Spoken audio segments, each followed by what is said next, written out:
Cyril is from France. Did you watch the fight? Yeah. Not in direct, but I saw it this morning. That was a great fight. It was a great evening at the White House. It was very proud, Cyril. Thank you. Bienvenue au président. I will say a few words in French.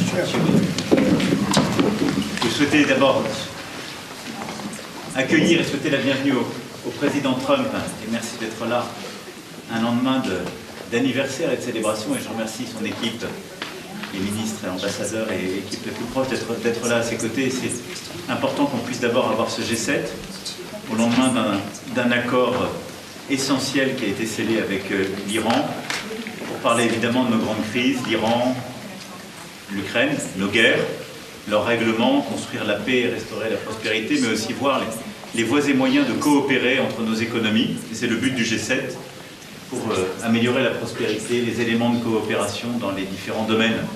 Puis nous aurons l'occasion aussi de célébrer à la française les 250 ans d'indépendance, la France ayant été aux côtés des États-Unis d'Amérique, à Versailles dans 2 jours.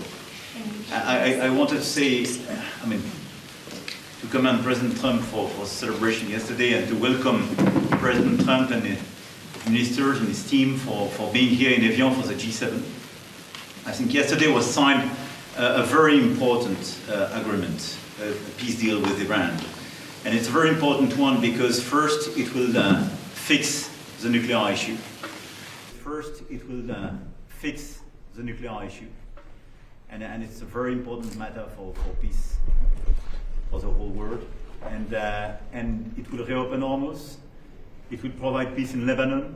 And so we are ready to take our fair share of the burden and be part of the commitment of the international community in order to support this deal. And we will discuss about that together and with colleagues later on. But it's a very important step towards peace, but as well for the global economy.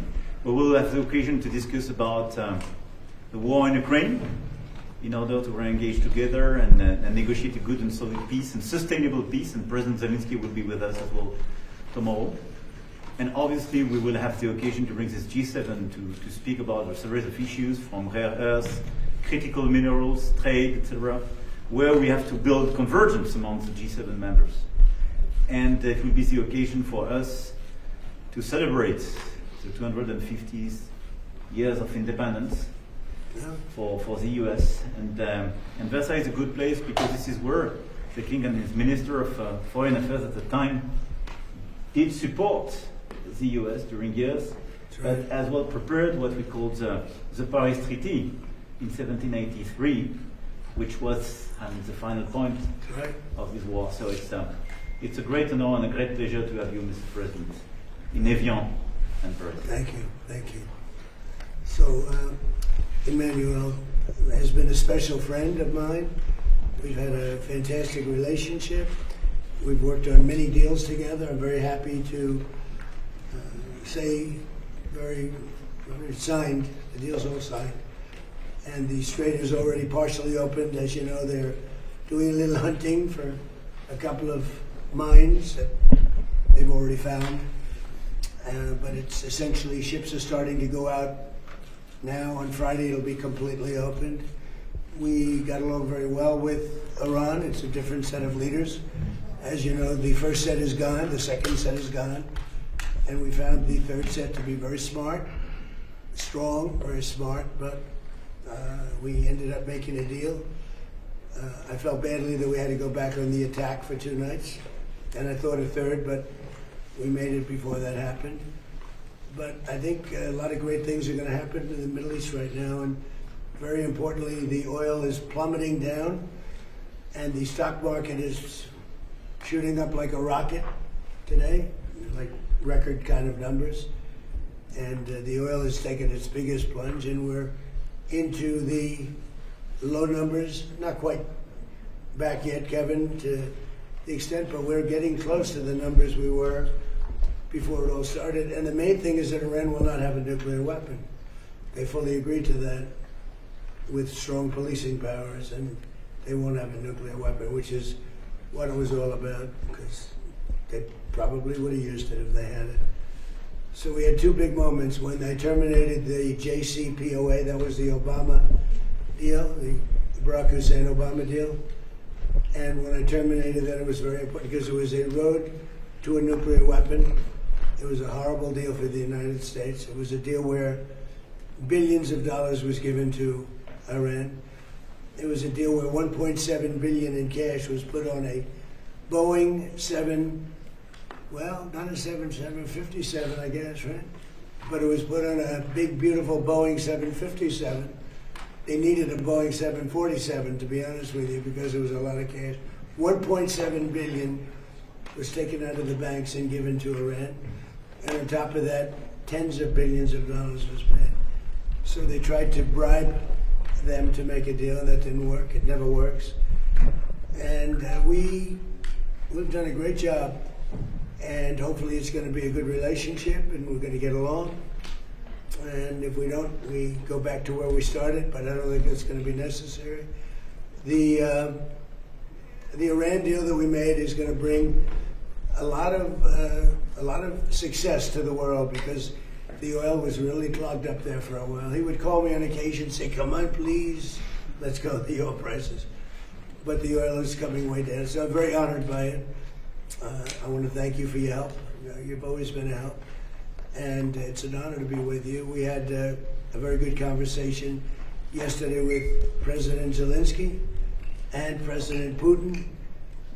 And I see maybe we can do something there. I really do. I think they're both open to it. So I'm going to, now that this is finished, we're going to be focusing on that, see if we can get that one done. 25,000 people a month are dying, mostly soldiers, and that shouldn't happen. But had two very good conversations yesterday. We'll be talking about it. And we had a really exciting, I think maybe one of the most incredible evenings in the history of the White House. So we had an evening last night with the fighters, and I was very happy. I called last night, very late last night, to congratulate you, because in the heavyweight division, a French fighter won. I don't know, is that maybe more important than the World Cup? To some people it might be. To some people it might be. You have a good team in the World Cup, very good team, but you have good fighters too. And you're a great country, and it's an honor to be with you. Thank you very much. Hey sir, are you going to try to attend the signing ceremony on Friday? Well, it depends. JD's coming in for it. He was originally going to do it. I'll probably be gone by then. We're having dinner in a day and a half, right? We're going to be staying quite late. So I may be involved, I may not. But JD was coming in for that specifically. Mr. President, when will the text of the MOU be released? I think pretty soon.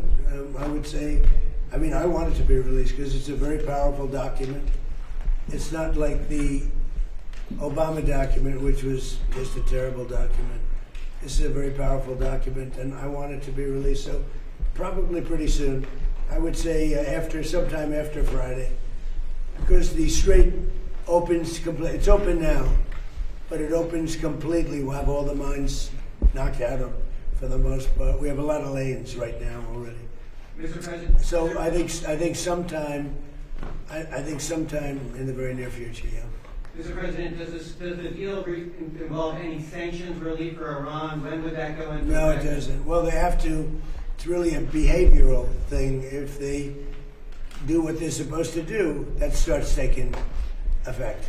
Monsieur Macron, quel engagement êtes-vous prêt à prendre au nom de la France dans les 3 Hormuz et parler du porte-avions Charles de Gaulle? Mr. President, what do you expect from France and Well, I would love them to do that. I don't think we're going to need much help because we have an agreement where it's going to be open, and it's toll-free. We had a little argument on that. It's toll-free.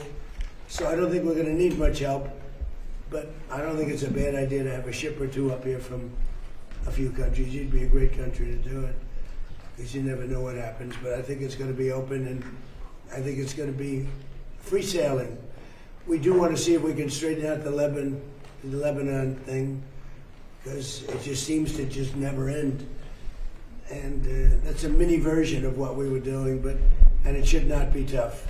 It should not be tough. So Hezbollah, we have to have a little talk with them. Je vais juste répondre en français à la question qui a été posée en français sur la contribution. Nous sommes prêts à avoir dès demain des chasseurs qui sont sur place et qui peuvent aider aux missions d'observation, et sous 48 heures des frégates qui peuvent évidemment se déployer, et sous 2 à 3 jours le porte-avions avec les frégates qui l'accompagnent et l'ensemble du groupe. Évidemment, tout ça suppose d'être souhaité et demandé par les États-Unis d'Amérique et l'Iran et Oman, c'est-à-dire les parties prenantes de l'accord et les deux parties, en particulier autour du détroit. Et nous avons agrégé avec les Britanniques une mission ad hoc où d'ores et déjà une vingtaine de pays ont donné leur contribution concrète et ce qu'ils étaient prêts à faire. Et nous sommes 4 à être présents dans la région. Donc voilà, c'est une offre, nous sommes à disposition. Ça montre le soutien de la communauté internationale, notre volonté de réouvrir ce détroit. Et comme l'a dit le président, peut-être que ça ne sera pas souhaité, et peut-être que ce ne sera pas nécessaire, mais en tout cas, c'est une disposition qui marque notre volonté d'aider, de soutien et notre disponibilité. Et nous sommes prêts. Vous êtes inquiet sur les menaces de droite de douane? Non, on est là pour discuter. Il y a des accords qui ont été signés en avance. Merci beaucoup. Merci beaucoup.